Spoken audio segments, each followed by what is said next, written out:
Hoje no Repórter MT, eu entrevisto o arquiteto e urbanista José Afonso Porto Carreiro. Em pauta, Cuiabá 300 anos. Estamos em abril, mês em que se comemora o aniversário de Cuiabá. Cuiabá que se aproxima dos seus 300 anos, comemorando 298 anos. A Cuiabá que temos, professor, é a Cuiabá que queremos?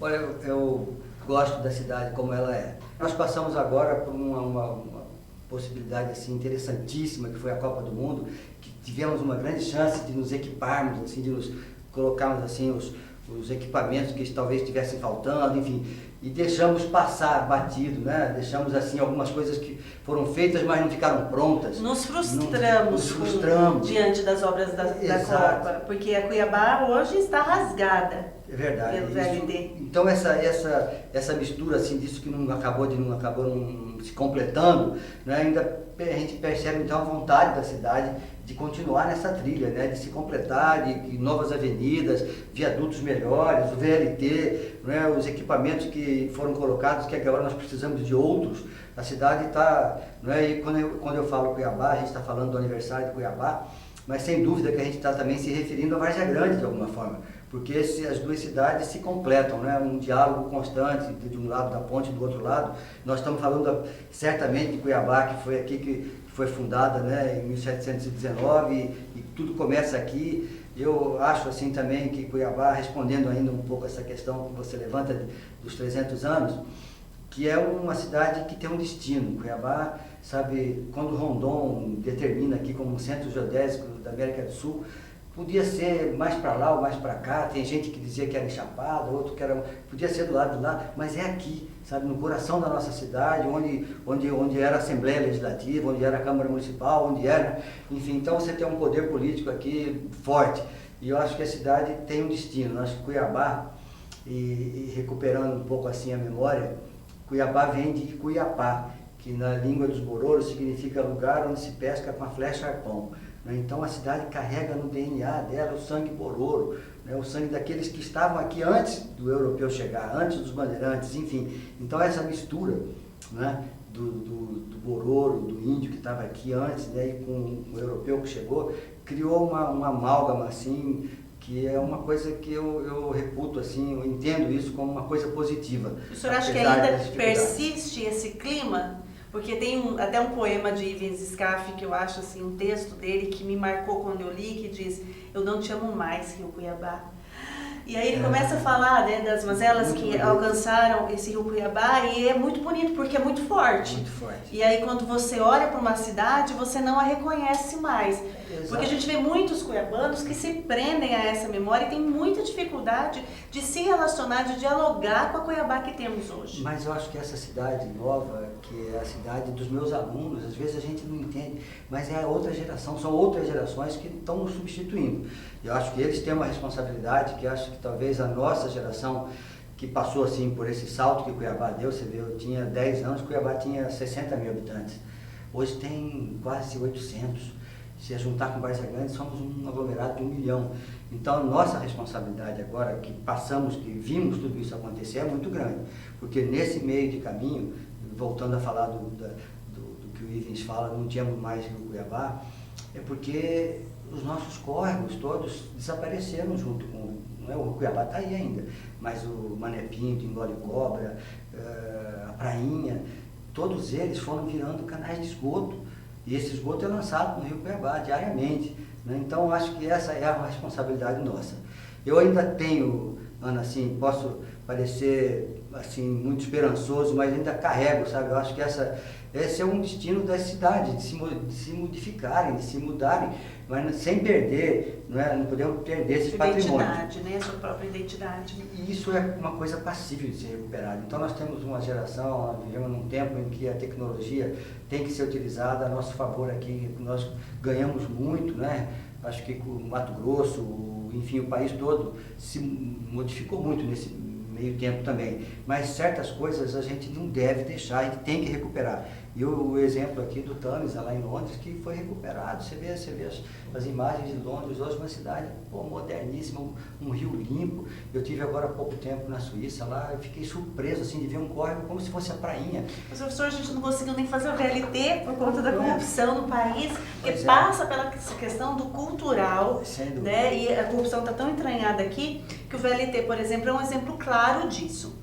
Mas o senhor, considerando o VLT, que esse projeto, né, existe aí essa possibilidade de se concluir, o que o senhor acha especificamente desse VLT? O senhor que já foi secretário em Cuiabá, é um projeto que o senhor acha que realmente vai fazer diferença na vida das pessoas quando a gente olha para esse aspecto do urbano, Olha, o transporte coletivo na cidade vai fazer diferença. Eu não sei se só o VLT é capaz disso, né? Mas quando eu fui secretário na gestão do Dante, quando o Dante foi prefeito, antes de governo do estado, o Coronel Meirelles, Cuiabá, nós tínhamos naquela época um número assim de cerca de 5 pessoas por carro. Hoje isso está a menos de 2 pessoas por carro. Olha só, olha como aumentou. Então nós temos uma quantidade. Então a questão do transporte coletivo é fundamental.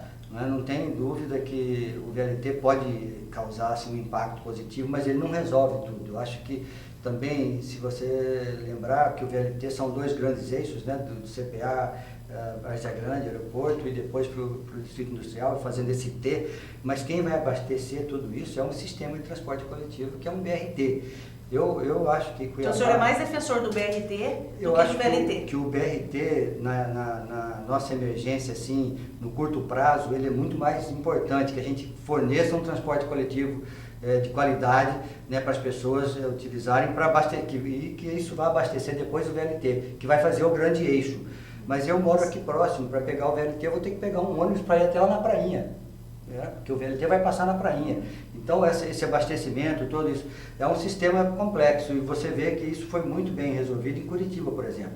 O Jaime Lerner implantou aquele problema, o BRT, né, que exportou para outros países, e funciona muito bem. Então nós temos situações em que o BRT sozinho pode resolver. Acho que aqui se adotou por questões de interesse, por outras econômicas, acabou se adotando um modelo que não é só o VLT, tem que ser VLT com BRT. Tem que haver essa mistura, né, dos 2 sistemas aí, que é o transporte coletivo de ônibus comum com o bonde, que é o VLT, que é um transporte que é eficiente, né, ele vai circular basicamente nos 2 eixos que a gente estava falando aí. Esse tempo de Cuiabá tem uma obra que é muito importante, a Avenida das Torres. Ela trouxe possibilidades para regiões até então que não tinham essa visibilidade, essa ocupação. Quais regiões em Cuiabá o senhor acredita que precisaria de obras dessa natureza, ou que obras poderiam trazer esse desenvolvimento, mas um desenvolvimento pensado, equilibrado, que promova a acessibilidade, democratização de ocupação? Olha só, eu tive a sorte, assim, o privilégio de ter trabalhado naquela gestão, e o superintendente do Instituto de Pesquisa e Desenvolvimento Urbano era o Zé Antônio Lemos, o professor Zé Antônio Lemos, arquiteto, e que nós produzimos lá, junto à secretaria, com o Instituto, uma quantidade assim, muito grande de projetos, porque o IPDU estava sendo recém-fundado, enfim, havia uma vontade muito grande de se produzir esses diretrizes para a cidade. O plano diretor também estava recém-instaurado, enfim, esse plano de diretrizes para a cidade, que colocou, por exemplo, assim, vários pontos. A Avenida das Torres, que você fala, era um daqueles projetos. A Avenida o Córrego Parque, que é essa avenida que vai sair aqui da ponte Sérgio Motta e vai até o shopping Pantanal, é um outro projeto desse que está lá. Então a cidade tem assim, um acervo de ideias, de projetos, de propostas para que isso aconteça, né? A terceira perimetral, essa ampliação daquilo que o Moacir de Freitas, que é um arquiteto fantástico também, que realizou um trabalho lá atrás, e que a cidade ainda está em cima desse desenho do Moacir, daquele desenho que ele desenhou e foi a campo marcando a perimetral. Professor, o que falta aos gestores para realmente colocar todas essas ideias, esse plano diretor de forma material, que a população não sente esse avanço? O que falta? A corrupção é um problema que a gente sabe, e aí tem, né, nos jornais as pessoas são presas, mas o gestor, ele está caminhando porque se tem muitas vezes a impressão que são projetos que foram feitos lá atrás, mas que eles podiam já estar aí em andamento e ainda não estão. Olha, uma coisa assim super importante, que eu vou repetir porque muita gente já disse, e é uma grande verdade, é que essa cultura da cidade, de considerar a cidade como o nosso maior patrimônio. A cidade é a nossa casa. E quando a gente fala, tem muita gente que fala, né, que Cuiabá é uma cidade velha, não tem jeito. Não, eu discordo, Cuiabá tem, porque ela é gostosa, é uma cidade agradável, não é? E a gente tem que usar esse patrimônio. Você vê isso que eu estava falando dos córregos, né? Uma maior bacia hidrográfica entre as capitais brasileiras, eu acho que é Cuiabá. Quantidade de córregos, isso é um patrimônio. Então, usar esse patrimônio, a questão do VLT, o VLT ou o BRT, pode seguir essa trilha dos córregos, né? Porque você tem uma topografia naquele ponto ali mais suave, então você pode, o Córrego Parque, que era uma proposta. Agora, tudo isso, e você tem razão, tem que ser colocado, as pessoas têm que tomar conhecimento disso. As pessoas mais comuns, né, têm que saber qual é a proposta, qual é o projeto para essa cidade. Para que ela se aproprie desse projeto e possa exigir que ele seja real. Nós desenvolvemos naquele período, isso, 92, 93, iniciamos a divisão da cidade em 4 regiões que se sustentam até hoje. Que antes Norte, Sul, Leste e Oeste. Exatamente, as 4 Norte, Sul, Leste e Oeste, que tudo era feito no centro da prefeitura, no prédio aqui do Palácio. A ideia é de compactar a cidade em regiões e fazer com que esse desenvolvimento vai acontecendo e isso tudo haja um diálogo. E que ele possa ser, de alguma forma, gestado e gerenciado nessas regiões. E essas regiões podem ser subdivididas. O ideal seria que a gente pudesse ter um planejamento por bairros, mas se isso não pode acontecer ainda, está um pouco mais difícil, pode acontecer por regiões. Então não pode ser um planejamento para a cidade toda, porque a cidade já está uma mega cidade, né? 800 mil habitantes. Mas você pode fazer isso, e aí as pessoas têm mais chance de conhecer o que vai acontecer na minha região. Onde é que vai parar, onde é que vai ser o ponto de ônibus da minha rua? As pessoas têm que saber disso. Então, compactando, distribuindo, fica mais fácil fazer essa administração, esse trabalho. Exatamente. Então você tem, a prefeitura não abdica dessa possibilidade de manter, de fazer o planejamento e a gestão. Mas as pessoas passam a ter mais conhecimento e assim podem cobrar mais também, não no sentido de cobrar só para criticar, mas para melhorar o serviço. Para ficar como uma parte da gestão. Olha, não está funcionando direito, faz isso chegar em quem é o responsável. Então a cidade começa a funcionar. Veja só, eu fiz o meu curso de especialização em planejamento urbano na Alemanha e morei 1 ano e pouco lá. E depois da universidade eu fui para um prático, alemão é muito prático, então nós fomos fazer um prático. Eu fui para a cidade de Bonn, fiquei 6 meses lá, acompanhando a gestão na Secretaria de Planejamento. E fiquei surpreso, porque é Bonn, que era a capital da Alemanha naquela época, depois é que o muro foi derrubado e voltou a Berlim, né? Mas Bonn não tinha um corpo de fiscalização. Me chamou a atenção, porque a gente está acostumado aqui, que é o fiscal da prefeitura e tal. Não havia um fiscal, lá não existe fiscal da prefeitura, porque quem fiscaliza é a população. As pessoas sabem o que vai acontecer, o que pode fazer, o que não pode. Se o vizinho deixa o material na rua, ele chama a atenção, ou de alguma forma faz chegar. E isso não é uma coisa assim para perturbar ninguém, é para o bem de todo mundo. Eu não posso deixar o material na calçada, eu não posso fazer um degrau na calçada, as pessoas vão passar por ali depois. Né? Na nossa cidade, eu acho que esse sim é um ponto assim, que eu concordo e sou bastante, acho que a gente tem que ser bastante rigoroso, assim, da gente não tolerar mais esse tipo de coisa, calçada com degrau, sabe? Que as pessoas, uma mãe que está com uma criança no colo, com um carrinho. Muitas vezes essa calçada é feita pelo poder público, né? Pelo gestor. Às vezes pior é isso. Pior é isso. Ou deixou fazer quando permitiu que fizesse. Quer dizer, quem é responsável por essa obra? Nós somos muito tolerantes, muito então, tolerantes. Eu acho que displicentes talvez, mais do que tolerantes, displicentes. A gente pode lembrar, eu estava lembrando outro dia há pouco da questão de Nova York lá, que o prefeito Giuliani lá determinou na gestão dele, a tolerância zero. Nós não toleramos mais nenhum tipo de construção, qualquer coisa era multa, era encarregado e não deixava. Qualquer pessoa que fizesse tinha que ser, de alguma forma, não era mais tolerado, não passa a mão, deixa, depois ele faz, não, tem que fazer direito. né? A gente vê, você falou do exemplo da prefeitura, agora as calçadas têm que ter o rebaixo, mas os rebaixos são todos arrebentados, a calçada está com degrau, o sujeito vem ali e faz um rebaixo, ele tem que deixar primeiro a calçada transitável. E a calçada transitável, ela tem que ter o mesmo nivelamento da rua. A rua, o asfalto onde passa o carro não é lisinho, não, não tem nenhum degrau. A gente não pode andar de salto, falou da brincadeira assim, machista da frase, mas mulher não pode andar, mal consegue andar de salto pelas calçadas, porque essa questão, né, que passa pela consciência, a consciência é uma construção histórica, então passa pela consciência, e as pessoas, elas absorvem a ideia que o que é do Estado não é meu.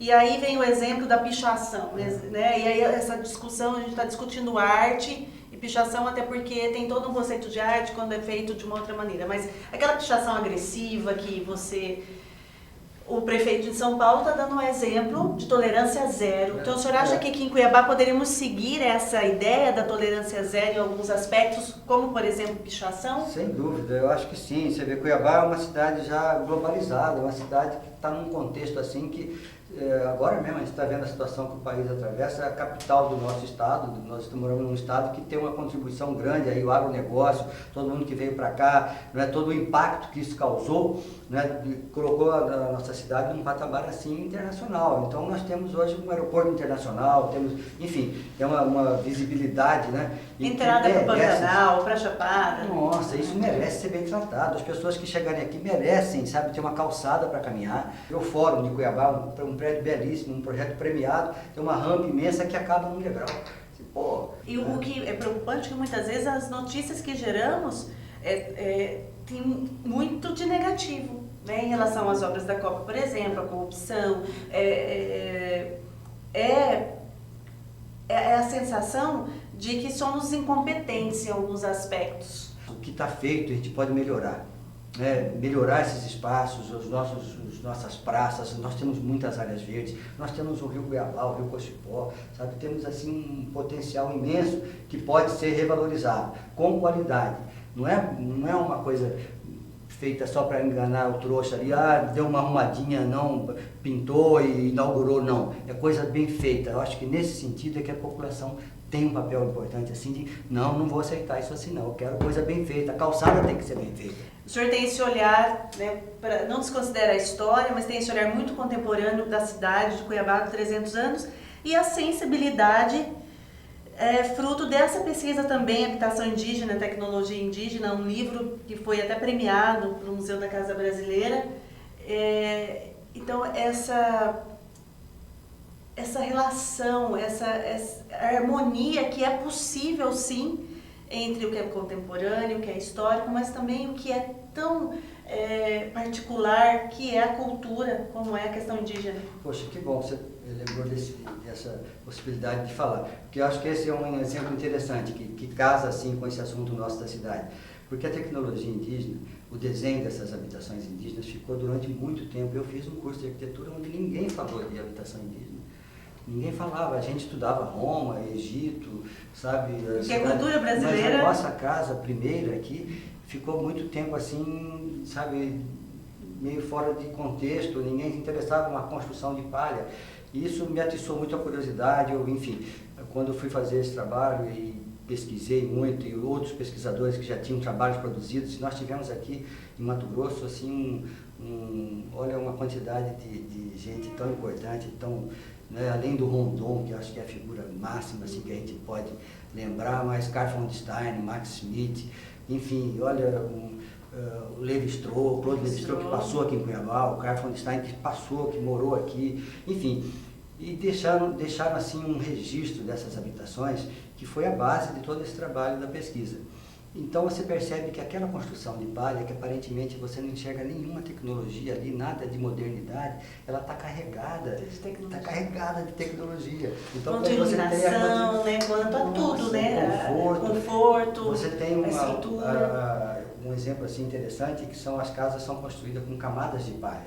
Então, no prédio do Sebrae aqui em Cuiabá, que eu tive a oportunidade de fazer lá com o superintendente, com o Zé Guilherme, que foram construídas duas camadas de concreto, duas cascas de concreto, que é o desenho das camadas de palha. Quer dizer, esse desenho está ensinando para a gente, está mostrando para a gente. E a diferença de temperatura entre as duas cascas chega a 9,4 graus centígrados. A professora Luciane, lá da UFMT, do Laboratório de Conforto, mediu isso. Então a gente tem poxa vida, isso está comprovado. Então esse desenho, ele tem uma série de ensinamentos que podem vir para a cidade. Pode vir para a cidade, para as casas populares. Nós exportamos para as aldeias assim uma arquitetura da pior qualidade.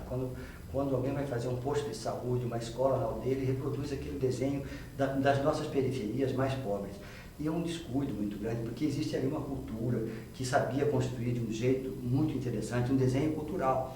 Então, trazer esse desenho para a cidade, onde você pode, o Memorial Rondon é um exemplo, acho que o prédio do Sebrae, a sede da Dufimates lá no UFMT, enfim, são possibilidades assim de fazer uma via de mão dupla. Então, ver isso aqui na cidade, eu acho que representa bem isso que a gente está falando, né? Dessa mistura do ancestral com o contemporâneo, né? Da tecnologia de ponta com aquele desenho ancestral, e isso é uma coisa muito interessante.